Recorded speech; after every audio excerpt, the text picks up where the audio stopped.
What's holding you back from taking the next step in real estate? Is it the fear of losing money, the uncertainty of not knowing enough, or the worry that you'll fail? If any of these issues resonate with you, know that you're not alone. Today, I'll share some of the most common fears in real estate and, more importantly, how to overcome them so you can move forward with confidence.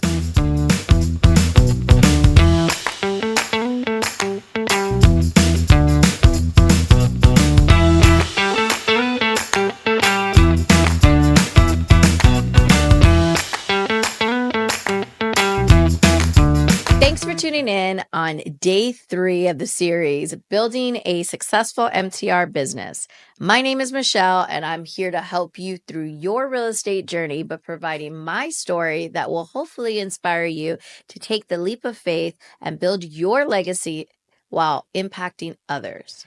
Let's take a deep dive into facing fears that come with real estate and how to tackle them head on.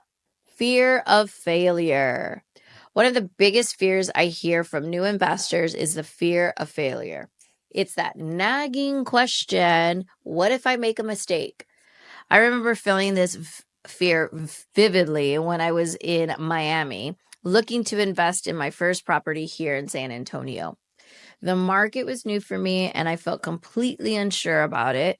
And taking the step was just kind of horrific. I had completed all the courses. I had crunched the numbers. I had kept going back and forth with renovations, and everything made sense on paper. But that uncertainty just kept, man, it just kept getting me. So I was sitting at home in my home office in Miami, and the wholesaler kept telling me, like, you're gonna lose this particular property to another investor if you don't hurry up. It's kind of like nerve-wracking if you haven't worked with wholesalers yet. But so anyway, my anxiety just went crazy, and I didn't know if I was gonna make the right choice or not. So I reached out to my mom and my stepdad that was in the area, and I had them go check out the property. I remember just pacing back and forth. So we decided to trust our instincts and put in the offer. And you know what? That property has ended up being a turning point for us. It became one of the most profitable properties and investments that we have. That's like still my favorite property to this day. If I hadn't put fear in the damn back seat, taken that leap of faith, we wouldn't even have started our real estate journey, and I wouldn't be here talking to you about MTR.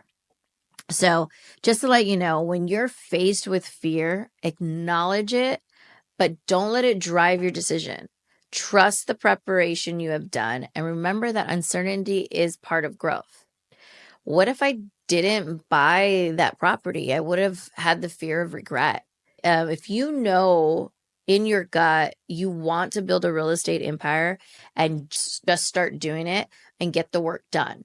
Look back at your SMART goals we did yesterday and remember the why. Why you're doing this. Obviously, possibly for your family, financial freedom. By the way, if you don't know what the heck I'm talking about, watch the video regarding SMART goals. It's day 2 of the series, and you'll understand that's actually what you probably want to do before jumping into the rest of this video. Or you can watch this and then go back and look at that. I want you to think about a time when you were hesitant to take a big step. Like, how did you overcome that moment and, fear of doubt? And what would you do differently next time? So share your story in the comments below. I'd love to hear about them. Because we all have fear, not just in real estate, just in anything. Right? Number 2 is fear of financial loss. That's another common fear, is the financial loss. Real estate investing can involve significant amounts of money, and it's natural to worry about losing it all. I felt the same way too, especially when you get those unexpected costs that hit the bottom line. So I say the key is preparation. Always do thorough due diligence, run your numbers. Real estate's all about numbers, not about feelings, and set up a safety net for emergencies. Preparation will be your safety cushion. Why do we fear financial loss? It's simple. No one wants to lose their hard-earned money, or if you have private money lenders, you don't want to lose their money either. So setting up an understanding for emergency funds and cash flow, that will help you, have as far as a cushion. So for instance, if you plan on budgeting $50,000 for your property improvements, set aside, I usually do 10 to 15% of unforeseen expenses. No project will ever be on budget. There is always something that goes wrong or comes up. So just keep in mind that it will happen and you'll be fine. So I want you to take a moment and write down a realistic emergency fund amount for your first property. So think what would I have, what would that look like, right? And now think about what adjustments you could do to make sure that you save and secure the amount before investing. Later on in this series, we'll talk a little bit about how to, numbers and how to budget for renovations and so forth. So a question you may be asking is, what if I miscalculate my renovation budget? My advice to you would be to always get multiple bids from contractors. So we'll talk a little bit about networking and people in your, backyard and knowing, but contractors is a must. And you want to have at least you always want to get 3 bids in order for you to be able to understand what that renovation cost is. Even seasoned investors use this strategy to avoid surprises. I still use this strategy. And anytime that I went away from that, I only got 1 bid or 2 bids, I ended up really shooting myself in the foot. So please don't. You learn from my mistakes. Always get 3 bids. Anyone that's a real estate investor knows that. So I want to help you and make sure that you know the same thing. So after a few properties, you will know better numbers, more common things like what does it cost to change a toilet? What is the flooring within that market? You'll start to get very comfortable with what the numbers are, and then you have less mistakes and understanding more of a budget. So number 3, fear of inexperience. The I don't know enough fear can be paralyzing. Trust me, I've been there. When my mom and I started, we were new to real estate and there were so many things we didn't know. But guess what? No one knows everything when they first begin. And you learn by taking action. The first deal, the first phone call, the first negotiation, it all builds experience.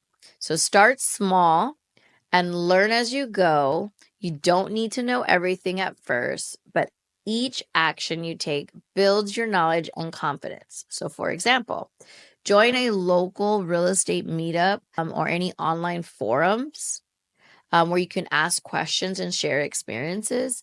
I actually have a womenschool.com community that is specifically about real estate.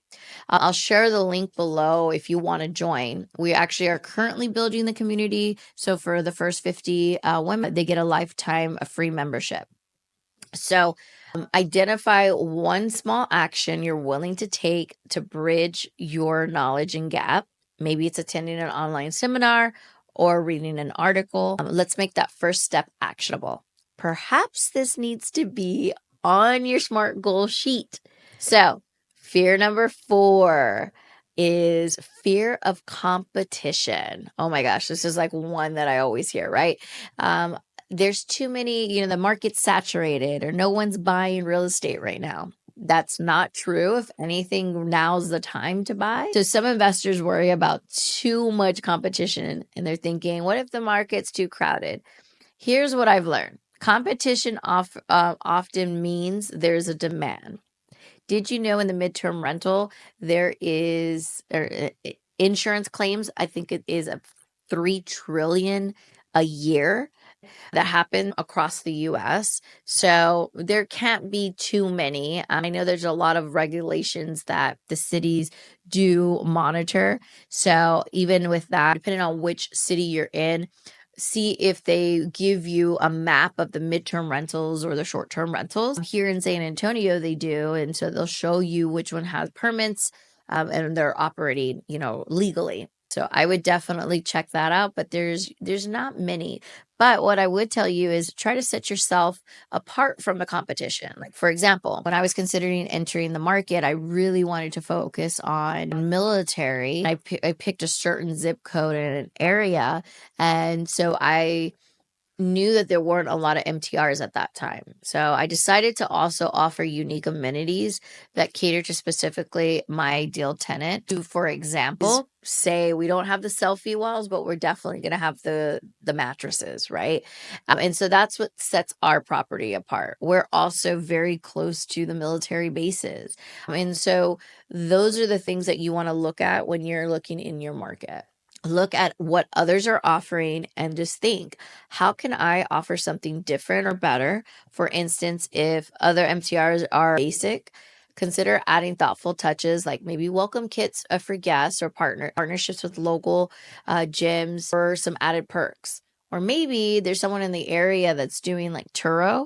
You can collaborate with them and then you can have a vehicle there for these MTRs. Just think of the one unique feature or service that you could offer in your MTR and write it down and share it in the comments. So, on the comments below.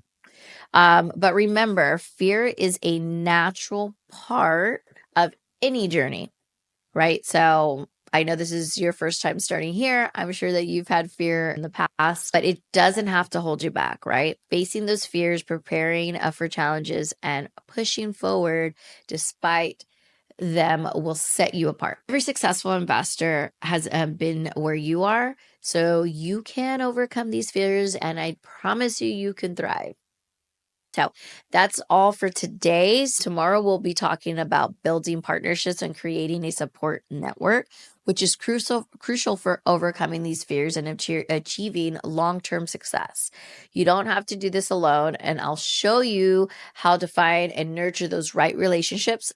Example, contractors, other investors you could do in other groups. So if today's video resonated with you, drop a comment below with a fear you are ready to face and what step you'll take to move past it. And don't forget to subscribe if you haven't already. This journey is just getting started. Thank you for spending time with me today and for taking the steps to face your fears head on. Every successful investor started by overcoming these fears, and so can you. I'll see you tomorrow as we explore building partnerships and creating a support network that empowers your real estate journey. I promise you, you got this. Bye for now.